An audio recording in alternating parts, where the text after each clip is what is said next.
Indian oil tanker லாரிகள் strike என்ற அண்மை செய்தி வெளியாகியிருக்கிறது. டேங்கர் லாரி உரிமையாளர்கள் நலசங்கம் சார்பாக இன்று ஒரு நாள் அடையாள வேலைநிறுத்த போராட்டம் என்ற அண்மை செய்தியை பார்த்துக் கொண்டிருக்கிறோம். 300க்கும் மேற்பட்ட டேங்கர் லாரிகள் போராட்டத்தில் ஈடுபட்டிருக்கக்கூடிய நிலையில் பெட்ரோல் டீசல் விநியோகம் தட்டுப்பாடு ஏற்படும் அபாயம் உருவாகியிருக்கக்கூடிய அண்மை செய்தியை பார்த்துக் கொண்டிருக்கிறோம். இது பற்றிய முழு விவரங்களை எம்முடைய செய்தியாளர் பிரபுவிடம் கேட்கலாம். பிரபு, இது குறித்தான முழு விவரங்கள்.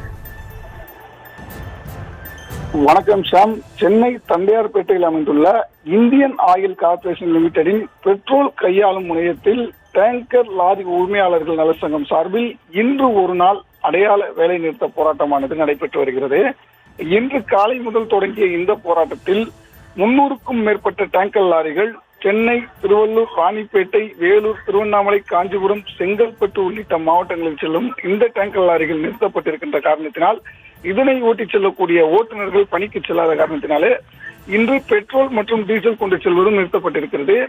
இது குறித்து அவர்கள் தெரிவிப்பது என்னவென்றால், இந்தியன் ஆயில் நிறுவனத்தில் உள்ள அதிகாரிகள் கடினமாக நடந்து கொள்வதை கண்டித்தும் தாங்கள் பெட்ரோல் டீசல் ஏற்றிக்கொண்டு வெளியில் செல்லும் போது டேங்கர் லாரிகள் ஒரு சில பகுதிகளில் கால தாமதமாக செல்வதாகவும் அந்த இடங்களில் போக்குவரத்து போலீசாரும் அபராதம் விதிக்கும் நிலையில் தாங்கள் கால நேரம் கருதி கால தாமதமாகி சென்றால் அதற்கு அந்த அதிகாரிகள் தங்களுடைய ஒப்பந்தத்தை நிறுத்தி வைப்பதாகவும் அல்லது ஏதேனும் ஒருவித இன்னல்களை ஏற்படுத்துவதாகவும் இதனால் லாரி உரிமையாளர்களுக்கும் ஓட்டுநர்களுக்கும் கூட பண இழப்பு ஏற்படுவதாகவும் கூறுகிறார்கள். அதே போன்று பெட்ரோல் மற்றும் டீசல்களை கொண்டு செல்லும் வகையில் பல்வேறு பிரச்சனைகளை தாங்கள் சந்திப்பதாகவும் இதன் காரணமாக நிறுவன அதிகாரிகளிடம் பேச்சுவார்த்தைக்கு அழைத்து பேசிய நிலையில் பேச்சுவார்த்தையானது தோல்வியடைந்த நிலையில் இன்று ஒரு நாள் வேலை நிறுத்த போராட்டத்தில் ஈடுபட்டுக் கொண்டிருக்கிறார்கள். இதனை சுமூக தீர்வு காண வேண்டும் என்பதே அவர்களின் கோரிக்கையாகவும் இருந்து வருகிறது. ஷாம், தற்போதைய விவரங்களுக்கு நன்றி பிரபு.